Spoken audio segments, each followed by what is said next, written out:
e aos irmãos que permanecerão aqui conosco, eu convido a abrirem as Bíblias no Salmo de número 32. Abra a sua Bíblia no Salmo 32, Salmo de Davi, salmo didático, que tinha como objetivo instruir o povo de Deus na sua caminhada de fé, no seu relacionamento com as coisas de Deus e com as coisas da vida.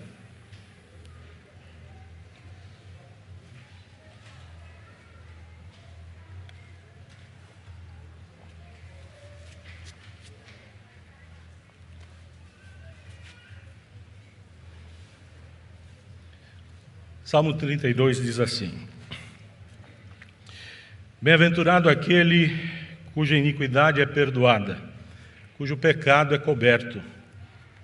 Bem-aventurado o homem a quem o Senhor não atribui iniquidade, em cujo espírito não há dolo, não há culpa acumulada. Enquanto calei os meus pecados, envelheceram os meus ossos pelos meus constantes gemidos todo dia.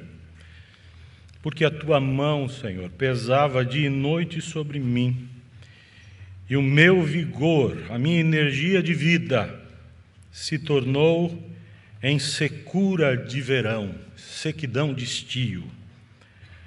Confessei-te então o meu pecado, e a minha iniquidade não mais ocultei. Disse: confessarei ao Senhor as minhas transgressões, e tu perdoaste a iniquidade do meu pecado. Sendo assim, todo homem piedoso te fará súplicas em tempo de poder encontrar-te. Com efeito, quando transbordarem muitas águas, não o atingirão, águas profundas e perigosas. Tu és o meu esconderijo, tu me preservas da tribulação e me cercas de alegres cantos de livramento. Instruir-te-ei e te ensinarei o caminho que deves seguir, e sob as minhas vistas te darei conselho. Não sejais como o cavalo ou a mula sem entendimento, os quais com freios e cabrestos são dominados, de outra sorte não te obedecem. Muito sofrimento terá de curtir o ímpio, mas o que confia no Senhor, a misericórdia o assistirá. Alegrai-vos no Senhor, regozijai-vos, ó justos, exultai, vós todos que sois retos de coração. Curve a cabeça e vamos ter uma palavra de oração. Senhor amado, nós estamos diante da Tua palavra e sabemos que nela está todo o recurso que necessitamos para viver. Portanto, Senhor, de maneira humilde e completamente entregues nesse momento, nos colocamos diante de Ti, suplicando, Senhor, que Tu fales com o nosso coração, que Tu toques em nossa vida, Tu nos mostres o caminho certo a seguir e que assim, ó Deus, que haja real encontro contigo, que Ele nos transforme. Ajuda-nos então, Senhor, dá-nos olhos e ouvidos atentos à Tua voz, à Tua presença e ao Teu agir. É por Jesus, o Senhor, a que nós te pedimos e assim nos entregamos aos teus cuidados. Por Jesus Cristo. Amém. Há um tempo atrás, irmãos, já faz algum tempo, alguns anos pelo menos, uma grande revista de circulação nos Estados Unidos, chamada Cristianismo Hoje, divulgou e fez uma matéria bastante minuciosa sobre a razão do grande crescimento das igrejas no mundo, não só nos Estados Unidos. E a pesquisa, portanto, girou em torno das mega-igrejas, tentando identificar o perfil do porquê elas cresceram tanto. E os líderes dessas comunidades, dessas mega-igrejas, eles se posicionaram dizendo e apresentando as razões dos mais variados jeitos, das mais variadas formas. O que me chamou a atenção é que em algumas mega igrejas, as coisas foram declaradas de uma maneira muito chocante. Pelo menos para quem acredita que o reino de Deus não é uma elucubração mental, um esforço mental da nossa cabeça de criar na terra um ambiente religioso segundo os nossos padrões e normas, segundo as nossas preferências e segundo as nossas expectativas, não é? Para quem leva Deus a sério e crê que o reino de Deus é estabelecido a partir de Deus mesmo e daquilo que Ele empenhou em Sua palavra como caminho de crescimento para a Sua obra, no meio da sociedade humana, então algumas respostas foram chocantes. Por exemplo, uma grande igreja de mais de 5 mil membros nos Estados Unidos, a liderança dessa igreja disse que para o crescimento ter acontecido ali, eles tiveram que fazer um alinhamento de agenda com respeito às mensagens e pregações, ao ensino que deveria ser transmitido ao povo. E então, algumas coisas foram cortadas da agenda litúrgica e das pregações, do ensino que a igreja deveria passar. Dentre as coisas que foram elencadas, uma delas foi esta: aqui nós deixamos de falar em pecado, porque pecado agride a dignidade humana, pecado constrange o indivíduo, pecado é algo que diz ao homem que ele não tem valor. Então nós substituímos na nossa agenda o vocábulo pecado por desvio, falha de conduta, e enfocamos no nosso trabalho família, relacionamentos humanos, assistência social e coisas do gênero. Irmãos, isso é chocante, porque a Bíblia trata de pecado do Gênesis ao Apocalipse. O tema do pecado está nas páginas das Escrituras. Aliás, quando abrimos as Escrituras, nos deparamos com essa triste realidade.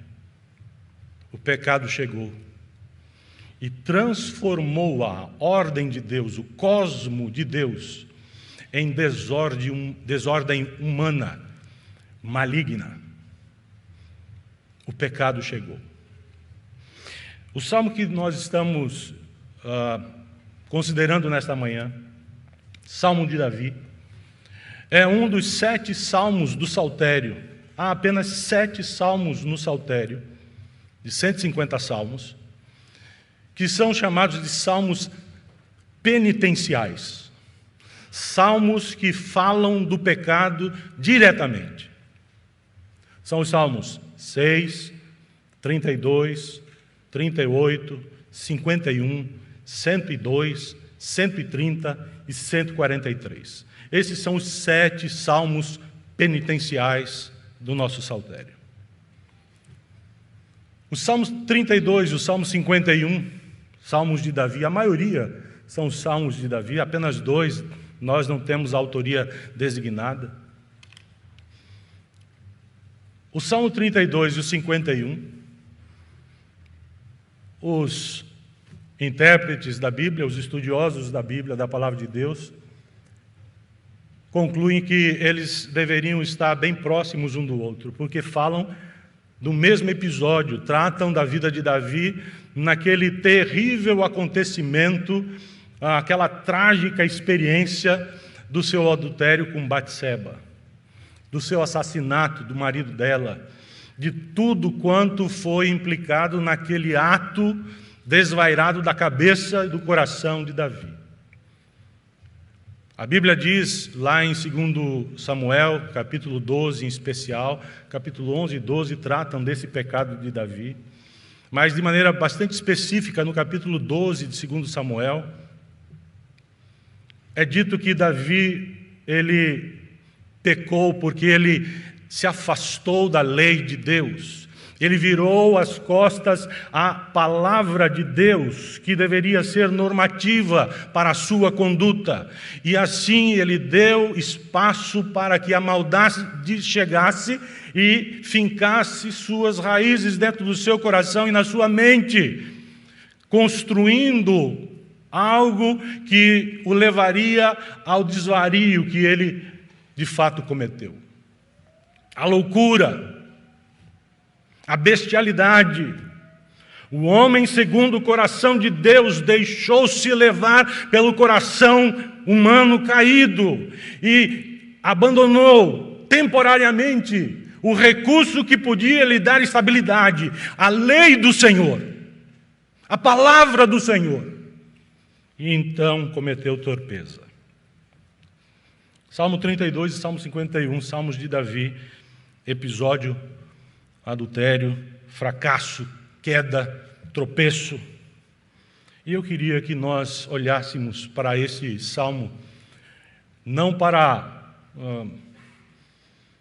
colocar a régua e simplesmente tomar a experiência de Davi e começar a medir a nossa própria experiência a partir da dele. Não é isso. Eu creio que Deus usa as experiências dos seus servos do passado, que estão na Bíblia, como escritura sagrada para nós. Como disse o apóstolo Paulo, tudo que antes foi escrito, que foi registrado nas escrituras sagradas, foi escrito para a nossa edificação, para o nosso ensino. A intenção do Salmo 32 não é jogar na nossa cara que nós somos pecadores, mas a intenção do Salmo 32 é demonstrar que não existe homem na face da terra, ou mulher, capaz de, por si mesmo, se considerar intocado pelo mal.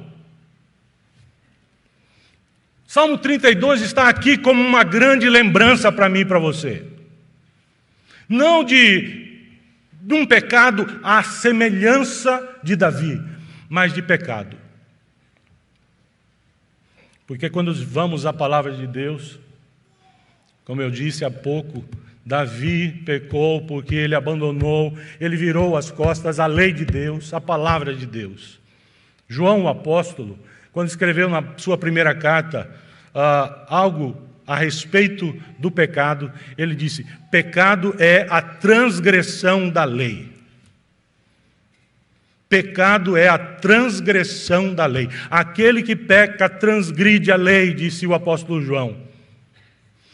E pecado é exatamente isso, a transgressão da lei. Portanto, somos pecadores por natureza.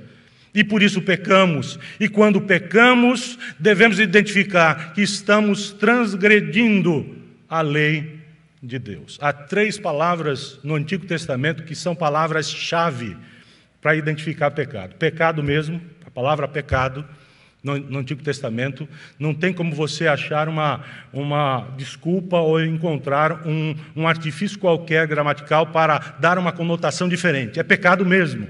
É transgressão, a outra palavra, e iniquidade, a terceira. Essas 3 palavras são palavras-chave para identificar na Bíblia a prática do pecado, a prática da transgressão da lei de Deus. O homem fazendo escolhas sem considerar aquilo que Deus pensa para ele. Aquilo que Deus instrui, aquilo que Deus coloca como caminho viável, de bênção. O homem buscando a independência de Deus. Eu queria olhar para esse salmo, e a minha oração, enquanto meditava nessa porção da Escritura, era que, de algum modo, o Senhor visitasse a igreja com graça. Eu não tenho no meu coração o desejo de falar de pecado, e eu vou falar só sobre isso nesta manhã, e eu queria que você encontrasse nesta palavra, não uma palavra de desânimo para o seu coração, mas uma palavra que enchesse o seu coração de esperança para o enfrentamento dessa dura realidade na caminhada da vida. Porque a única coisa capaz de atrapalhar a nossa caminhada com Deus é quando nós transigimos e deixamos de lado a vontade dele e focamos demais na nossa. Quando não há harmonia entre Deus e nós. Quando o pecado se torna carro-chefe das nossas escolhas e decisões. Portanto, ouça com atenção e que o Espírito do Senhor fale ao seu coração. E que você saiba se posicionar diante desse tema bíblico. Porque se Deus está falando sobre isso na sua palavra, não é para espezinhar, oprimir e deixar-nos para baixo. O nosso Deus é o Deus da esperança, o Deus da vida, o Deus da graça, o Deus da misericórdia. E olhando para o Salmo 32, para mim é surpreendente ver como é que Davi começou. Escute, Davi está falando do seu próprio pecado, da sua própria experiência. Mas ele está sendo um canal de Deus para registro da Escritura. E veja como é que Deus começou a falar sobre a experiência do seu servo. Ele não começou dizendo, viu o que você fez? Vou deixar claro para todos de imediato a horrenda experiência que você teve. Não! Veja como é que Deus começa a falar com o seu povo, salmo didático, salmo de instrução para a vida. Bem-aventurado aquele cuja iniquidade é perdoada, cujo pecado é coberto. Bem-aventurado, feliz é o homem a quem o Senhor não atribui iniquidade e em cujo espírito não há nenhum dolo. Razão para se sentir culpado, enlaçado pela culpa.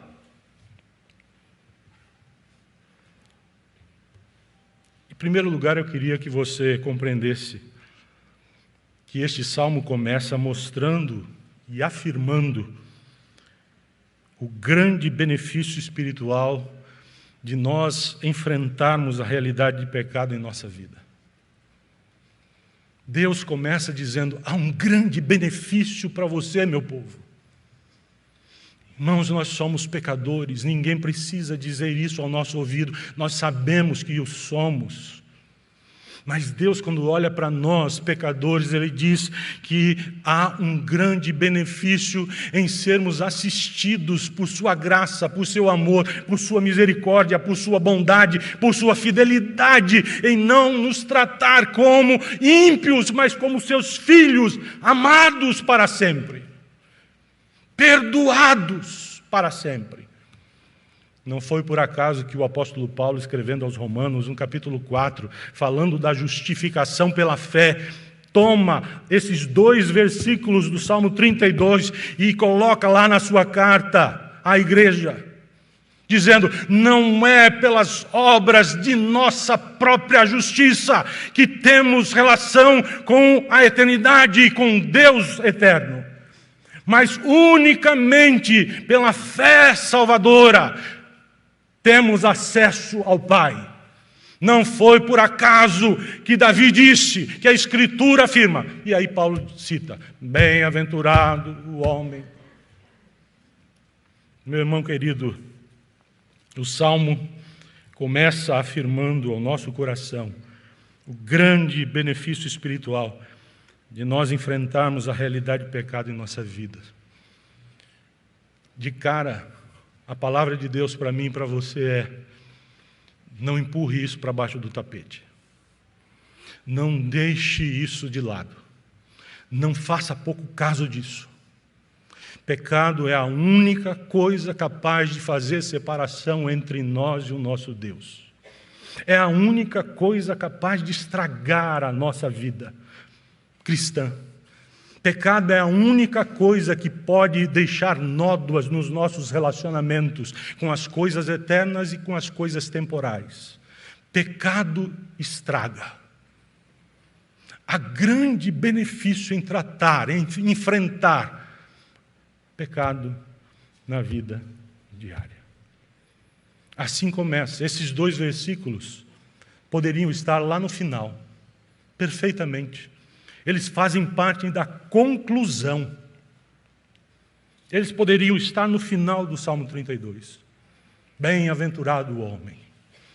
Mas aprove ao Senhor deixar marcado em nosso coração de que quando Ele trata de pecado conosco, não é para nos oprimir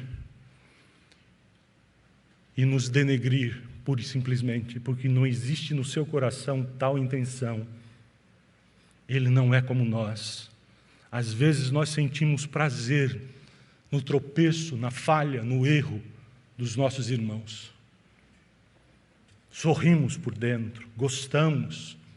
Isso é pecado. O nosso Deus não faz isso.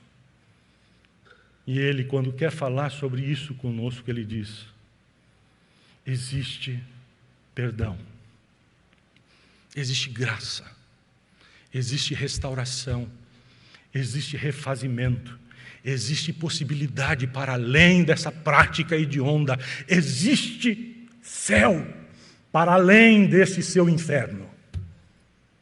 Saia daí. Assim começa o Salmo. Mas há uma segunda coisa que eu queria que você observasse comigo, porque a nossa intenção é compreender como nós enfrentamos pecado na vida diária. A segunda coisa que eu queria que você percebesse não é apenas o grande benefício espiritual que nos é apresentado de cara, de imediato, mas também o grande perigo, agora sim, o grande perigo que nós corremos.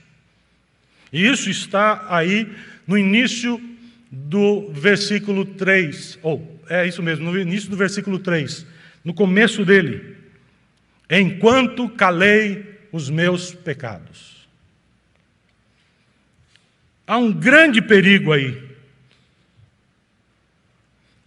Perigo de assumirmos uma postura de resistência deliberada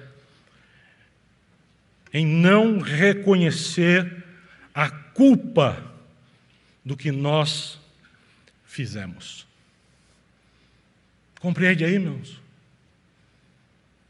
Há um grande perigo para mim e para você, quando nós enfocamos o pecado, olhamos para o pecado e queremos tratar de pecado na nossa vida. O grande perigo que corremos, a postura de resistência deliberada em nos reconhecermos culpados diante dele, do pecado. Enquanto calei os meus pecados. Davi está dizendo: eu procurei esconder de mim mesmo e de todos a prática que eu realizei, aquilo que eu havia feito.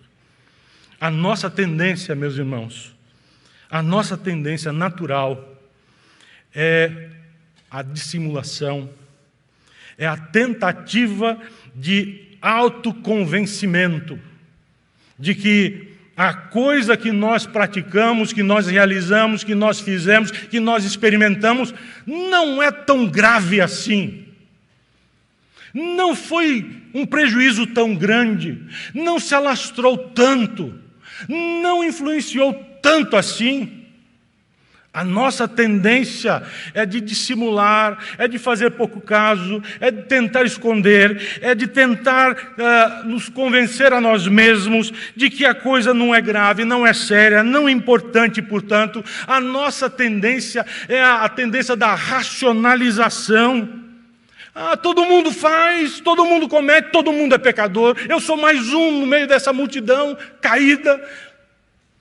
Portanto, nada mais natural do que eu pecar, do que eu tropeçar, do que eu transgredir, do que eu abandonar a lei de Deus. Veja aquele lá, veja aquela lá. A irmã também é assim, é assado. Ela mente, ela rouba, ela fala inverdades, ela é traiçoeira, ela é inimiga. Ela odeia. Por que não eu? Grande perigo é a gente assumir a postura da resistência. O pecado deveria quebrantar o nosso coração, nos envergonhar, sim, mas deveríamos nos sentir quebrados apenas. Porque pecado na vida de crente, na vida de quem leva Deus a sério, é uma experiência fora de lugar. O propósito de Deus para nós, e isso o pecado faz, ele nos tira do propósito que Deus traçou para a nossa vida. O propósito de Deus para nós não é a pecaminosidade, mas a santidade. O propósito de Deus para nós não era que nós nos envolvêssemos com aquilo que nós somos, mas que nós deliberadamente, na força da graça e pela fé, nos envolvêssemos cada vez mais com aquilo que Deus é. Eis o grande perigo. Há um grande benefício: graça, bondade, perdão, misericórdia, bálsamo que restaura. Mas há um grande perigo que todos nós corremos quando temos que tratar de pecado: a resistência do coração endurecido, de querer reconhecer-se culpado, de não querer se reconhecer culpado. Eu não quero, eu não gosto disso. Enquanto calei os meus pecados. Pecado tem de ser tratado. Terceira coisa que eu queria que você observasse, e aí está na continuação do versículo 3 e no versículo 4. A palavra de Deus, então, apresenta as duras consequências do pecado no nosso viver. Há um grande benefício espiritual. Há um grande perigo sendo apresentado. Mas há também duas consequências desastrosas para a vida daquele que leva a Deus a sério. Os versículos 3 e 4 continuam assim: enquanto calei os meus pecados, envelheceram os meus ossos, pelos meus constantes gemidos, disse Davi, todo dia. Porque a tua mão pesava dia e noite sobre mim,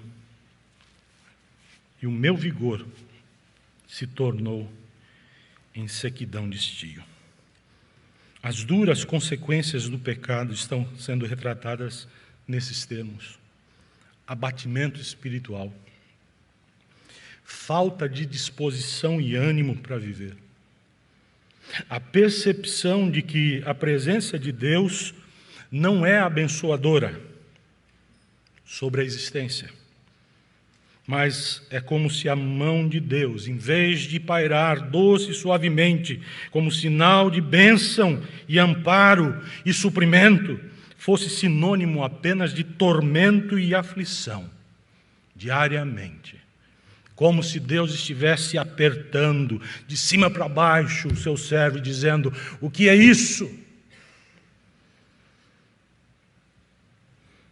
A vida vai perdendo o seu brilho, o seu sabor, e se mostra extremamente fragilizada, e vai se desfazendo como planta no calor causticante do deserto,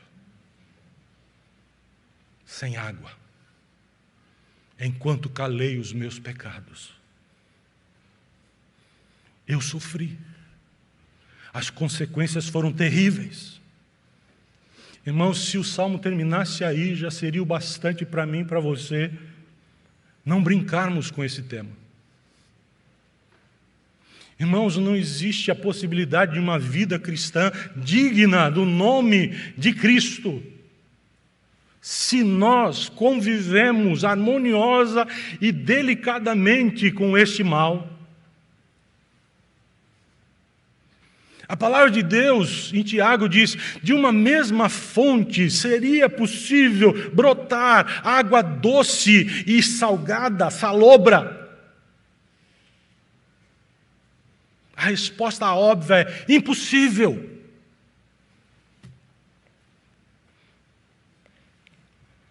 Irmãos queridos, se o Salmo terminasse aqui, nós já teríamos razão de sobra para dizer: não vamos deixar de lado, Vamos recorrer aos 2 primeiros versículos. A graça, Senhor, a graça. Não mais o pecado. Não queremos isso para nós. Não queremos essa experiência como consequência diária. Queremos sentir o prazer sobranceiro da Tua mão estendida sobre nós, abençoando e trazendo suprimento, vida abundante. Afinal, Senhor, o Senhor mesmo disse que veio para dar vida e vida abundante ao seu povo. Nós somos o Teu povo, não queremos viver como ímpios. Grande benefício espiritual, grande perigo e duras consequências do pecado em nosso viver. Então vem o versículo 5. O que fazer? Como enfrentar esse mal? Davi apresenta o jeito. Versículo 5 diz: confessei-te o meu pecado, a minha iniquidade não mais ocultei. Disse: confessarei ao Senhor as minhas transgressões, e tu perdoaste a iniquidade do meu pecado. Irmãos, como é que nós podemos enfrentar o pecado em nossa vida? Em primeiro lugar, 4 coisas estão presentes no versículo 5. Primeira, nós enfrentamos o pecado com confissão. Confissão de pecados é o jeito que Deus estabeleceu para o seu povo tratar de pecado na vida. Confissão. Deus não estabeleceu desculpas esfarrapadas. Deus não estabeleceu remorso, tristeza amargurada sem arrependimento, portanto, sem a possibilidade de mudança. Deus estabeleceu o caminho da confissão. Confissão é a maneira bíblica, divina, portanto, acertada para o povo de Deus tratar de pecado na sua cotidianidade. Confissão. Segunda coisa, como enfrentamos o pecado na vida diária? Assumindo uma postura de sinceridade e honestidade sobre o que fizemos. Vocês estão percebendo como Davi está discorrendo, como Deus, por intermédio de Davi, está discorrendo sobre a maneira das coisas acontecerem na vida do seu povo? Veja, ele tentou se esconder, ele tentou não falar do assunto, ele tentou deixar as coisas embaixo do tapete, ele tentou. Não adiantou. Portanto, no versículo 5, nos é dito que nós precisamos assumir, se queremos enfrentar verdadeiramente com hombridade espiritual pecado, devemos assumir uma postura de sinceridade e honestidade sobre o que fizemos. Confessei-te o meu pecado, a minha iniquidade não mais ocultei. Confessarei ao Senhor as minhas transgressões. Não oculto. Assumo, sincera e honestamente, o que fiz. Confessar pecados é falar exatamente o que nós produzimos contra o bom e santo nome do Senhor.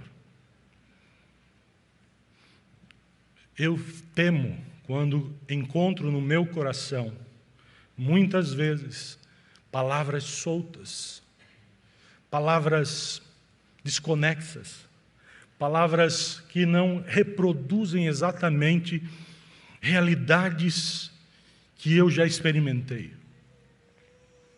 Quando eu não chamo pelo nome exato, e quando eu percebo que isso acontece porque eu estou sendo muito capcioso e malicioso na minha postura e na minha atitude de espiritualidade, de oração. Como se Deus pudesse ser satisfeito apenas com o ritual bem programado e bem estabelecido que eu coloco diante dele. Como se ele fosse um ser extremamente carente desses ritos religiosos que nós produzimos. Como se eu fechar os olhos, se eu falar: Senhor, perdoa o meu pecado, eu não sei muito bem o que é, o que eu estou pedindo, e eu também não quero muito que o Senhor mexa em mim. Mas eu sei que o Senhor vai ficar satisfeito, porque eu estou orando. Irmãos, enfrentar esse problema é virar-se do avesso. Não existe confissão superficial. Confissão é do miolo. A confissão nos leva ao desnudamento da alma na presença de Deus. E essa é a terceira coisa. Como nós enfrentamos o pecado, buscando a presença de Deus e nos humilhando diante dele. Confessei-te o meu pecado. Disse, confessarei ao Senhor. Confissão tem endereço certo. Às vezes nós pensamos, e a Bíblia nos estimula a confessarmos os nossos pecados uns aos outros, mas às vezes nós não nos lembramos que essa prática de confessarmos pecados mutuamente entre nós não isenta a nossa percepção de que isso, na horizontalidade dos nossos relacionamentos, deve acontecer como refluxo do nosso relacionamento primeiro e primordial, na verticalidade da nossa história, com o céu, com Deus. A nossa confissão mútua aqui precisa estar interligada diretamente com o céu e emanar dele. Portanto, não existe como nós tratarmos de pecado só aqui, entre nós, desvinculados de Deus, porque pecado não é coisa que agride primeiramente ao homem, mas agride primeiramente o coração santo do nosso Deus. Trate de pecado, porque é agressivo à santidade de Deus. Busque, portanto, a presença de Deus e humilhe-se diante dele. Ninguém pode tratar de pecado sozinho. Pecado estraga o relacionamento com Deus. Só podemos enfrentar o pecado na companhia de Deus e sob a sua direção direta. Quarto lugar, como podemos enfrentar o pecado? O versículo 5 termina dizendo, com esperança de que o nosso Deus é misericordioso e benigno e pode nos perdoar e nos refazer para uma caminhada de vida que exalta o seu nome. Confessei-te o meu pecado, confessarei ao Senhor as minhas transgressões. O término do versículo é este. Tu, Senhor, no passado, não é porque eu fiz agora. Tu, Senhor, perdoaste a iniquidade do meu pecado. Não é por causa do rito, não é por causa do aspecto litúrgico, não é por causa da oração, não é por causa do que eu fiz, do que eu falo, do que eu desejo, não é por causa disso. É por causa da tua graça, é por causa da tua justiça, a justiça de Cristo derramada sobre mim, imputada sobre a minha vida, que me justifica na tua presença e me dá um coração sensível e responsivo aos apelos da tua graça.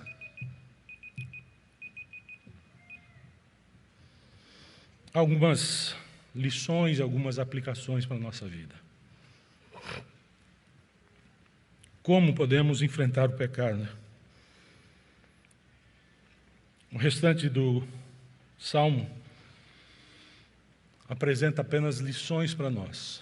Eu queria deixar algumas lições para nós do restante dos versículos.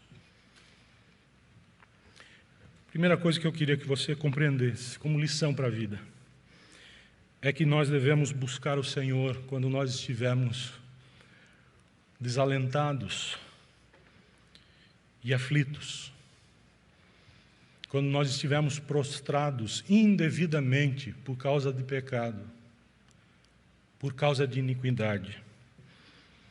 Nessa hora, há forças malignas que atuam dentro de nós. A nossa natureza nos diz assim, de fato você não presta mesmo. Você não vale um tostão. Quando nós estamos prostrados por conta de iniquidade, a nossa natureza humana nos oprime. Forças infernais se mobilizam dizendo, de fato, você é um Zé Ninguém.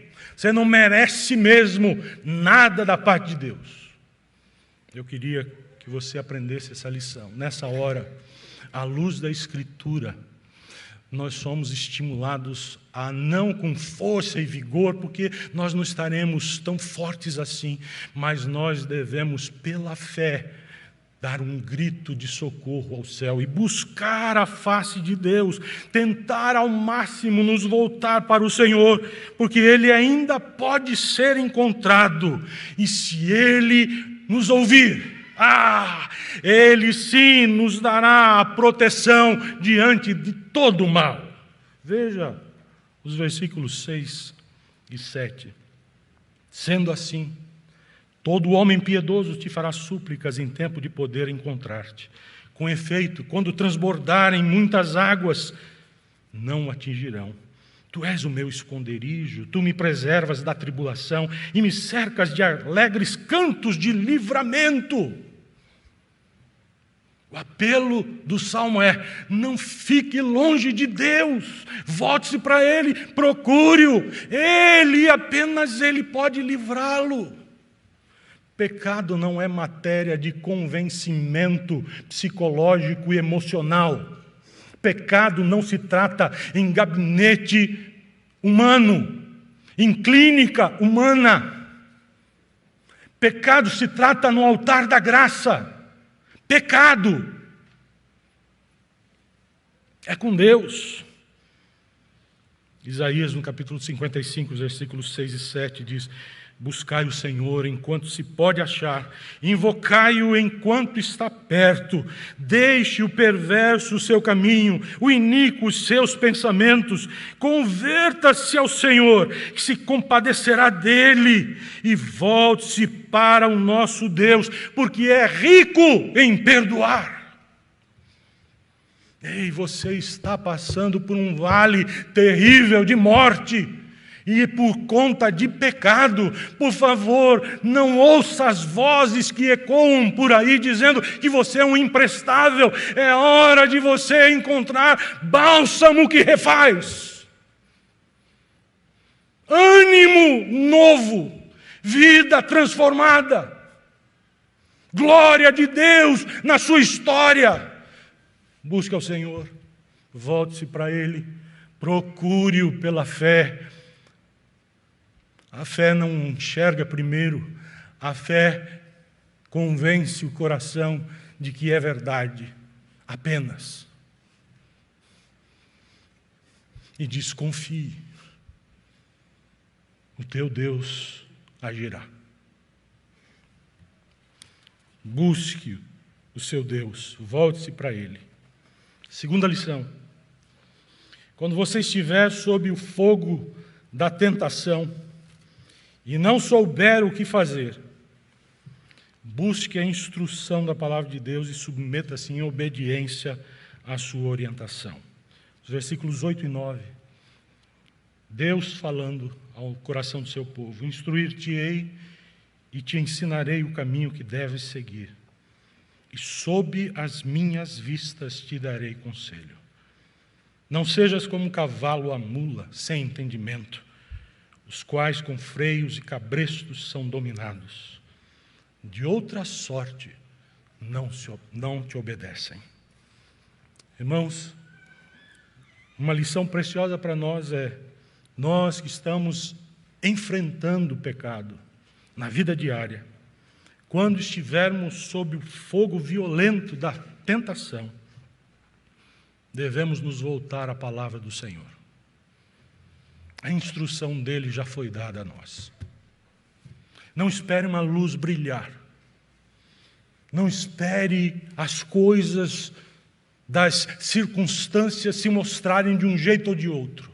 Não espere esse tipo de ocorrência. Deus pode fazer essas coisas? Pode, mas Ele escolheu um caminho de normatização para o seu relacionamento com o seu povo. E o caminho normal de Deus chegar até nós é por intermédio de Sua palavra. Ele fala ao nosso coração por intermédio das Santas Escrituras. Portanto, quando você estiver sob o fogo árduo, duro, inextinguível, quase, da tentação, volte-se para a Escritura, volte-se para a Palavra de Deus e encontre nela subsídio espiritual para manter-se estável. Terceira lição. Lembre-se, Deus sabe recompensar a fidelidade dos seus filhos, daqueles que o levam a sério na cotidianidade do viver. Veja o versículo 10. Muito sofrimento terá de curtir o ímpio, mas o que confia no Senhor,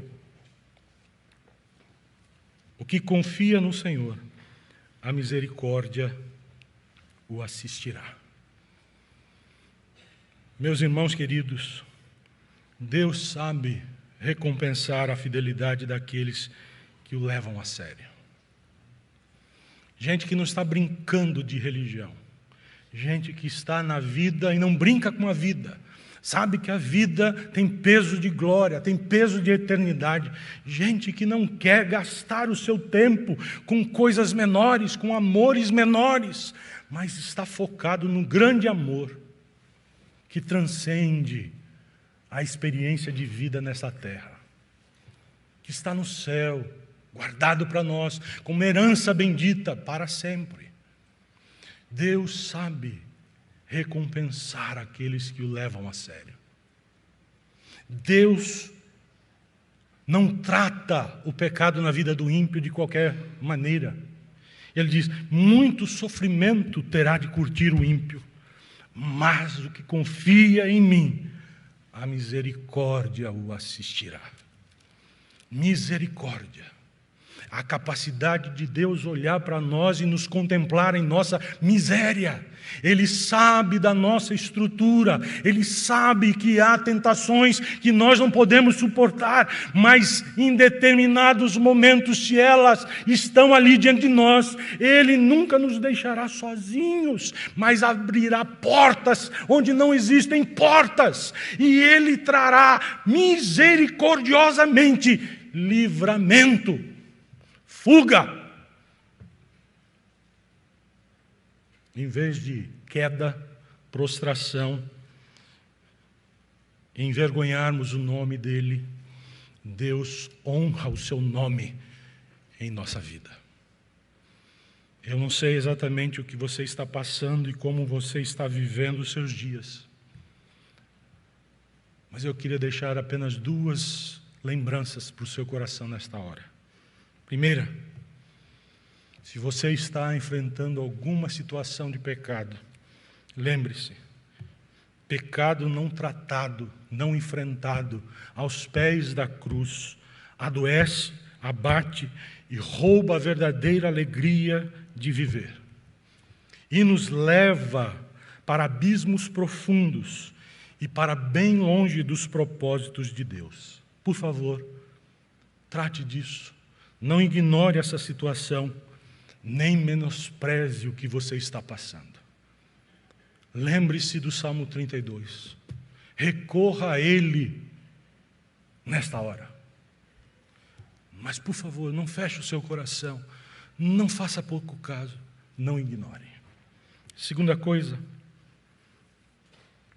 Não sei como você vive cotidianamente, mas eu pergunto, existe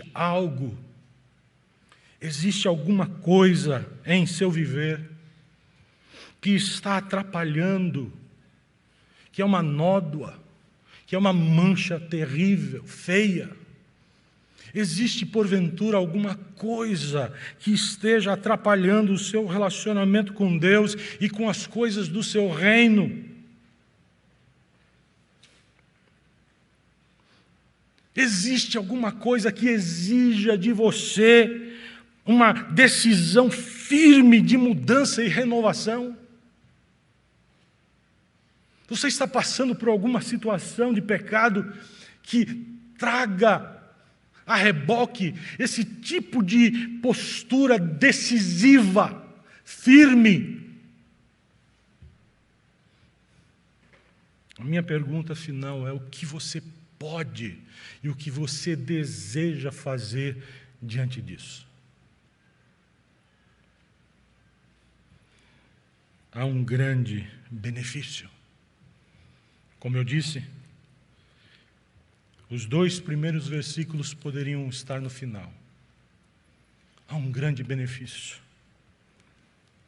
O Salmo termina assim: alegrai-vos no Senhor e regozijai-vos, ó justos, não ímpios, justos. Exultai, vós, todos que sois retos de coração. Por quê?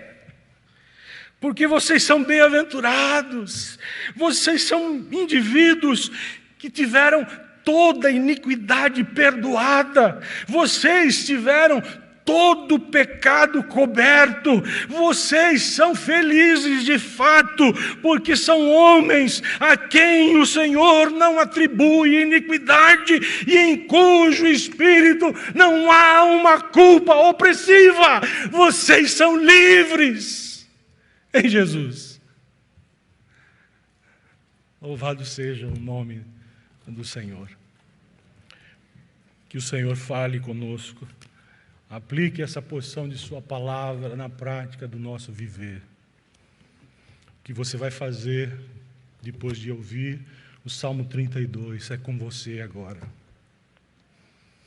O que você vai fazer? Eu costumo dizer que nós temos sempre, depois que nós ouvimos um sermão, 2 caminhos, 2 possibilidades. Nós podemos abraçar isto com força, com entusiasmo, e humildemente nós dizemos ao próprio coração: Senhor, fortalece-me para praticar algo que seja digno do Teu nome a partir de agora. Ou então nós podemos dizer: mais um discurso religioso, sem reflexo algum na minha vida. Deixa para lá. O que é que você vai fazer? Que Deus o ajude, o abençoe, o ilumine com graça, e que a luz do céu brilhando sobre você lhe dê a direção certa e lhe dê a força necessária para trilhar nela. Que o Senhor o ajude, que o Senhor o abençoe. Amém?